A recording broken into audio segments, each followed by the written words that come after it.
Okay, so I've been picking away at this layout off and on for this client for 3 or 4 years now. We're getting down to brass tacks, and by that I mean we're going to start doing some scenery now.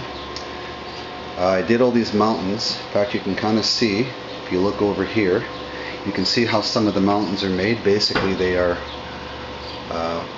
foam board templates. Lace them with tape and cover them in plaster cloth. You can kind of see that right here. When that dries, it forms a nice hard shell, and you can paint it.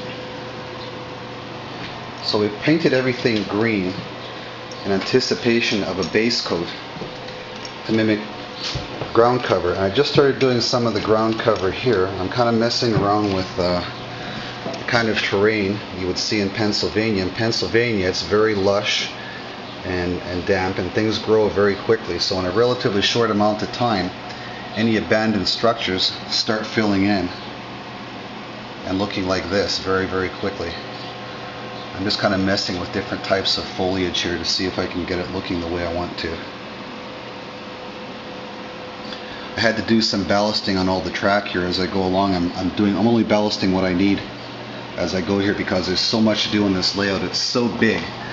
This layout is 13 by 33 feet, and it comprises 3 levels.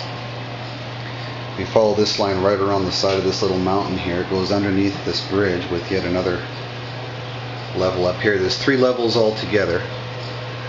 This top one is a big kidney-shaped loop that kind of runs around the whole layout. There's another bridge over there. Goes around the room in front of these windows and comes back around here over this bridge that I made from scratch. So there's 2 lines up there. There's another level down here. This track here is covered in the clutter of the stuff I'm working with right now, but as you can see, I'm ballasting it as I go here. It goes around at that level and actually goes through that mountain back there, comes out briefly underneath that bridge, and back into the mountain again. You can catch a glimpse of it. And then it comes out again here. It comes out on the high level of this trestle bridge that I also built from scratch. And then it goes back in again, right here, and comes out. The last level is down low here. It comes out here and goes on the lower level of the trestle bridge.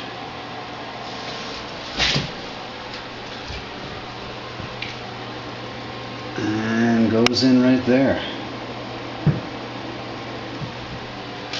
When it's all done, this whole thing will be covered in some type of foliage to mimic the eastern seaboard, specifically Pennsylvania. And all these locomotives are all computer controlled by handheld devices. All the power and all their command comes to one central point at the far end of the room here. This is part of the computer system that operates all the trains.